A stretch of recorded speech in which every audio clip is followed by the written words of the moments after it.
Good afternoon everyone. तो आज हम डिस्कस करेंगे व्हाट इज़ पर्पसिव सैम्पलिंग और इट्स टाइप्स। इसकी टाइप्स भी जानेंगे हम। ज़्यादातर हम डिस्कस करते हैं पर्पसिव सैम्पल के बारे में, इसकी टाइप्स के बारे में हम डिस्कस नहीं करते हैं। लेकिन मैं चाहता हूं कि जब हम रिसर्च करते हैं या एग्जामिनेशन में आप प्रिपेयर कर रहे हैं तो आपको पर्पसिव सैम्पलिंग को भी इन डेप्थ में समझना होगा और उसकी जो टाइप्स है उसको भी इन डेप्थ आपको समझना होगा।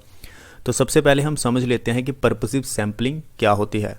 पर्पसिव यानी कि पर्पस, आप किस पर्पस को सर्व कर रहे हो, आपका पर्पस क्या है रिसर्च करने का। तो ये एक तरह की नॉन प्रोबेबिलिटी सैम्पलिंग होती है, यानी कि ऐसा नहीं है कि आप हर किसी को सड़क से उठा लेंगे रिसर्च करने के लिए। एक आपका पर्पस होगा। अगर आप डोमेस्टिक वायलेंस के ऊपर रिसर्च कर रहे हैं तो डेफिनेटली आप उन औरतों को पकड़ोगे जिनके साथ डोमेस्टिक वायलेंस हुआ है। तो इस तरह की जो सैम्पलिंग होती है उसे हम पर्पसिव सैम्पलिंग कहते हैं। डेफिनेशन पढ़ लेते हैं।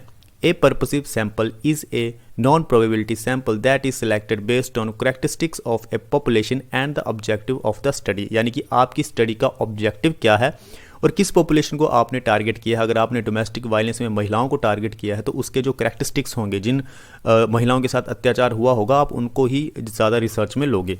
So this type of sampling can be very useful in situation when you need to reach a targeted sample quickly। जब आपको जल्द से जल्द रिसर्च करनी होती है, आपको सैंपल जल्दी चाहिए होते हैं, तो इस तरह की जो सैम्पलिंग होती है वो काफ़ी फ़ायदेमंद रहती है। अब हम बात करते हैं टाइप्स ऑफ पर्पसिव सैम्पलिंग। सबसे पहला आता है maximum variation and heterogeneous.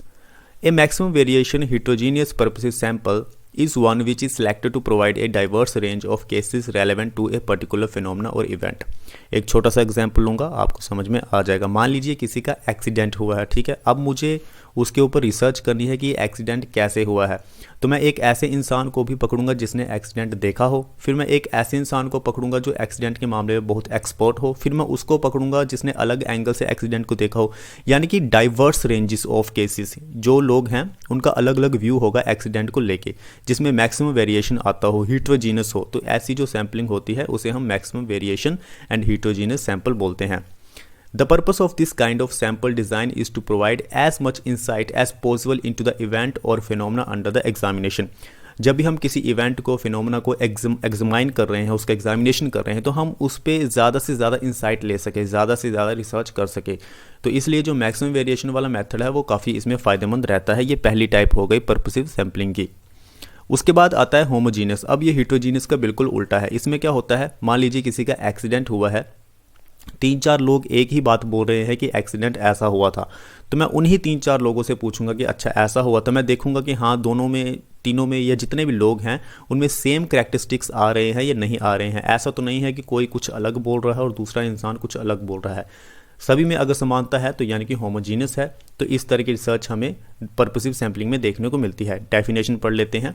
A homogeneous purposive sample is one that is selected for having a shared characteristic. उसमें डिफरेंट कैरेक्टरिस्टिक्स थे, इसमें शेयर्ड कैरेक्टरिस्टिक है और सेट ऑफ कैरेक्टरिस्टिक्स।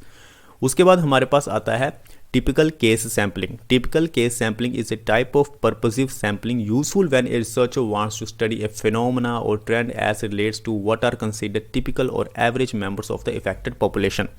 इसमें क्या होता है, टिपिकल केस यानी कि हम कुछ ही केस लेंगे जिसमें हमें इफेक्टेड पॉपुलेशन के ऊपर रिसर्च करनी हो। यानी कि अगर गांव में देख लीजिए डेंगू की बीमारी फैल रही है, ठीक है, तो मैं उन लोगों को पकड़ूंगा जिनको डेंगू हो गया होगा। वो कुछ टिपिकल केसेस होंगे जिनके ऊपर मैं रिसर्च करूंगा।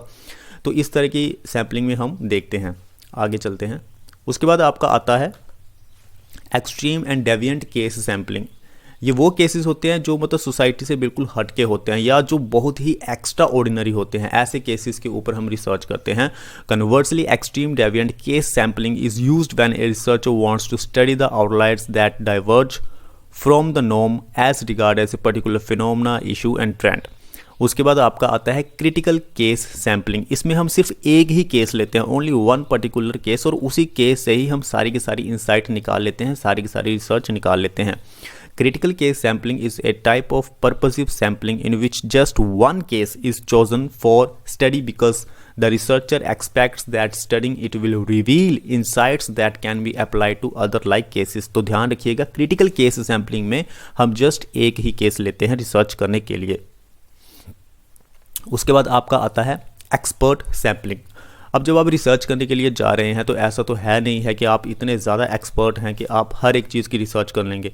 मान लीजिए पोस्टमार्टम करना है। अब पुलिस वाले ने मर्डर देखा है, पुलिस वाले का काम है वो अरेस्ट करेगा। पोस्टमार्टम जो करना है वो एक पुलिस वाले का काम नहीं है, तो पुलिस वाला इसमें एक्सपर्टाइज की सहायता लेगा। वो फोरेंसिक साइंस में जाएगा, साइंटिस्ट से पूछेगा कि पोस्टमार्टम, डॉक्टर से पूछेगा कि क्या है, क्यों हुआ था, ये सारी चीज़ें हम वहाँ से, तो यानी कि हम ओवरऑल एक्सपर्टाइज का इस्तेमाल करते हैं इस तरह की सैम्पलिंग में, इसलिए इसे एक्सपर्ट सैम्पलिंग बोला जाता है।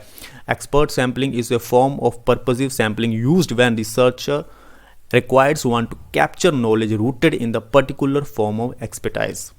तो आज हमने समझा पर्पसिव एंड इट्स टाइप्स, काफ़ी इंपॉर्टेंट टॉपिक था। आई होप सो आपको क्लियर हो गया होगा। तो मिलते हैं नेक्स्ट वीडियो में। Thank you.